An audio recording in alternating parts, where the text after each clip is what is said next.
جو ہے وہ زمام اقتدار میں سے کوئی وزارت، کوئی عہدہ جو ہے وہ ان کے سپرد کر دیا جاتا ہے۔ تو آج یہ چیز بھی بہت زیادہ عام ہے کہ جو اپنے عہدے کے متعلق جانتا نہیں ہے، سمجھتا نہیں ہے، اس کو پتہ ہی کچھ نہیں ہے، تو اس کو وہ دے دی جاتا ہے عہدہ۔ تو اللہ کے پیغمبر علیہ الصلوۃ والسلام نے فرمایا کہ یہ بھی خیانت ہے، یہ امانت کو ضائع کرنے والی بات ہے، تو یہ بھی عام ہوگا اور یہ آج عام ہے۔ 18واں نمبر فرمایا جھوٹ بکثرت بولا جائے گا، جھوٹ عام ہوگا، جھوٹ سے شاید ہی کوئی بچ پائے، یہ بھی قیامت کی قربتوں میں سے ایک نشانی ہے۔ 19ویں نمبر پر جھوٹی گواہی دینے کا رواج چل نکلے گا۔ گواہی دینی ہے، یہ نہیں دیکھنا جھوٹی دے رہا ہوں سچی دے رہا ہوں، یہ تمیز بھی ختم ہو جائے گی۔ تو رسول اللہ صلی اللہ علیہ وسلم نے فرمایا یہ بھی قیامت کے قریب عام ہوگا۔ اب رشتے ناتوں کا خیال کیا جاتا ہے، اب بڑے کا خیال کیا جاتا ہے، چھوٹے کے خلاف گواہی ایسے ہی دے دی جاتی ہے، اس کے خلاف گواہی ہے جھوٹی ہے، بس یہ دیکھنا ہے سامنے والا بندہ کون ہے جس کے حق میں گواہی جا رہی ہے، تو یہ بھی آج عام ہے۔ 20واں نمبر انسان یہ پرواہ نہیں کرے گا کس نے جو مال حاصل کیا وہ حلال ذریعے سے کیا تھا یا حرام ذریعے سے کیا تھا، اس کے ذرائع آمدن کیا ہیں۔ ایسا وقت آ جائے گا، ایک وقت تھا کہ ایک ایک لقمہ جو ہے وہ دیکھ کر کے، ایک ایک لقمہ جو ہے وہ دیکھ کر کے کھایا جاتا تھا، اس کی پہچان اور معرفت لے کر کے کھایا جاتا تھا، یہ کہاں سے آیا، کیسے آیا، کس نے کمایا، کیسے کمایا، ذرائع کیا ہیں اس کے، حلال تھے حرام تھے، کن ذرائع سے کمایا گیا ہے، پھر کھایا جاتا تھا۔ اس کی بہت ساری مثالیں موجود ہیں، لیکن بہرحال یہ جو ہے مال کیسے کمایا، کہاں سے کمایا، اس کی تمیز جو ہے وہ ختم ہو جائے گی، بس مال آنا چاہیے، یہ ہو جائے گا۔ اور آج یہ بھی رسول اللہ صلی اللہ علیہ وسلم کی پیشن گوئی جو ہے ہو بہو پوری ہو چکی ہے۔ تجارت اس قدر بڑھ جائے گی کہ عورتوں کو شامل کرنا پڑے گا تجارت کے اندر بھی، وہ اپنے شوہروں کا تعاون کریں گی، آج یہ بھی پورا ہو چکا ہے۔ اس کے بعد 22واں نمبر ہے لوگوں میں ہمسائے کے ساتھ برا سلوک کرنے کی غلیظ خصلت پیدا ہو جائے گی۔ وہ ہمسایہ کہ جس کے بارے میں رسول اللہ صلی اللہ علیہ وسلم فرماتے تھے کہ مجھے یوں محسوس ہوتا تھا کہ ہمسائے کو وراثت کے اندر حصے دار ہی قرار نہ دے دیا جائے۔ ہمسایہ اتنی پاکیزہ جو ہے وہ مخلوق ہے، لیکن ان کے بارے میں حسد، بغض اور بد خصلت جو ہے انسان کے اندر پیدا ہو جائے گی، غلیظ قسم کی خصلتیں کہ ہمسایوں کو تنگ کرنا، شرارتیں کرنا، ان کے خلاف حسد رکھنا اور ان کو کسی بھی طرح کا چین اگر ملتا ہے تو وہ نہ لینے دینا، اپنی بری عادات ان کے سامنے پیش کرنا۔ 23واں نمبر لوگ کنجوس ہوں گے، بخیل ہو جائیں گے، یہ بھی قیامت کے نزدیک ہوگا، اور آج ایسا ہی ہے کہ بہت سارے لوگ جو ہیں وہ ضرورت مند ہوتے ہیں، جن کے کھانے کے لیے ایک ٹائم کی روٹی نہیں نکل پاتی، مزدوری کرنے جاتے ہیں تو مزدوری نہیں ملتی،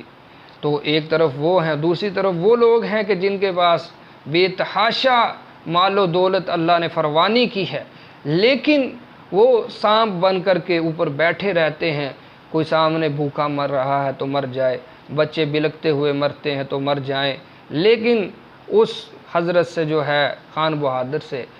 کوئی روپیہ پیسہ ان کے لیے نہیں نکل پاتا، کنجوسی، بخیلی، کہیں مال کم نہ ہو جائے،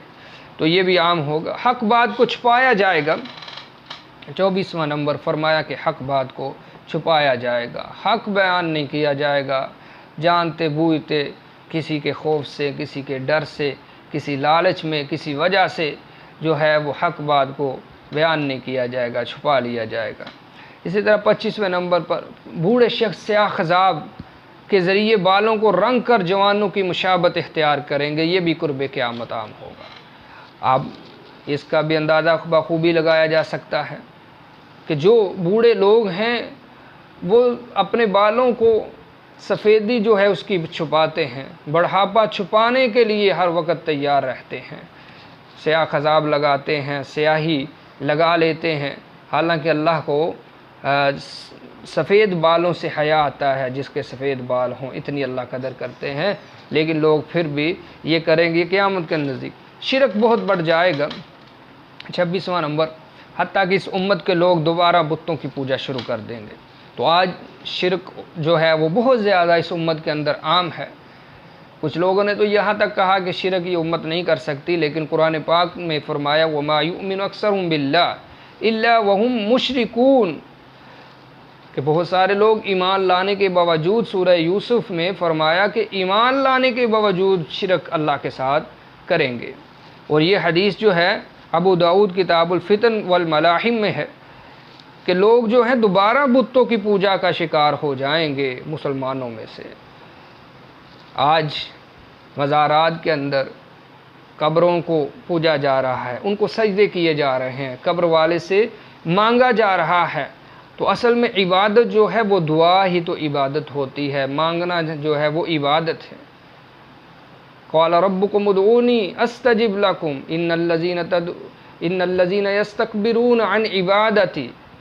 اس آیت میں اللہ تعالیٰ نے مانگنے کو عبادت کا، الدعاء هو العبادہ، الدعاء مخ العبادہ، دعا ہی اصل عبادت ہے، دعا عبادت کا مغز ہے۔ تو آج مانگا جا رہا ہے، اور آنے والا وقت اس سے بھی زیادہ خطرناک ہوگا شرک کے لحاظ سے۔ 27ویں نمبر پر فرمایا بدعات خرافات کا دور دورہ ہوگا۔ رسول اللہ صلی اللہ علیہ وسلم قیامت کے دن حوض کوثر پر لوگوں کو پانی پلا رہے ہوں گے، کچھ لوگ آپ تک پہنچنے سے پہلے ہی گرفتار کر لیے جائیں گے۔ تو آپ سے فرمایا جائے گا، یہ تو آپ پوچھیں گے کہ یہ تو میری امت کے لوگ ہیں، جواب ملے گا آپ کو معلوم نہیں ہے، انک لا تدری ما احدث بعدک، ان لوگوں نے آپ کے جانے کے بعد آپ کے دین کے اندر نئی نئی چیزوں کو داخل کر دیا تھا، ثواب کے نام کے اوپر دین جو ہے وہ آپ کا مسخ کرنے کی یہ کوشش میں تھے، جو آپ خالص دین دے کر کے گئے تھے، یہ ان کو ہضم نہیں ہوتا تھا، تو روزانہ ہی کوئی نہ کوئی نئی بدعت اس کے اندر شامل کر دیتے تھے۔ تو یہ وہ لوگ ہیں۔ 28واں نمبر ہے، فرمایا مساجد میں خوب تزئین و آرائش کا کام کیا جائے گا، حتیٰ کہ لوگ مساجد کی زیب و زینت کے اوپر ایک دوسرے پر فخر کریں گے، عبادت کے اوپر نہیں، مساجد کی خوبصورتی کے اوپر، کہ فلاں مسجد والوں نے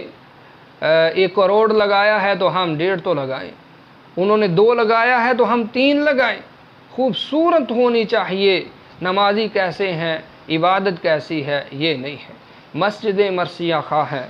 کہ وہ نمازی نہ رہے، مسجد مرثیہ خواہ ہیں کہ وہ نمازی نہ رہے، وہ صاحب و صاف حجازی نہ رہے، کہ جو سجدہ کرتے تھے تو زمین بھی فخر کرتی تھی ان کے سجدوں کے اوپر، آج زمین ترستی ہے ان سجدوں کو۔ 29 نمبر، صرف جان پہچان والوں کو ہی سلام کیا جائے گا۔ آج کسی سلام لے لیا جائے، جان پہچان نہیں تو وہ دیکھتا رہتا ہے دور تک کہ ہو سکتا ہے یہ میرا کوئی جاننے والا ہی نہ ہو، جس نے مجھ سے سلام لے لیا وہ حیران رہ جاتا ہے۔ تو رسول اللہ صلی اللہ علیہ وسلم نے فرمایا کہ صرف جاننے والوں کو سلام، حالانکہ فرمایا افشوا السلام، سلام کو عام کرو، جانتے ہو تب بھی سلام لو، نہیں جانتے کسی کو پھر بھی سلام کرو۔ لیکن قیامت کی نزدیکی میں ایسا ہوگا کہ لوگ صرف جاننے والوں کو سلام کریں گے۔ 30 نمبر، زمانہ قریب ہو جائے گا، سال مہینے کی مانند، مہینے ہفتے کی مانند تیزی سے گزر جائیں گے۔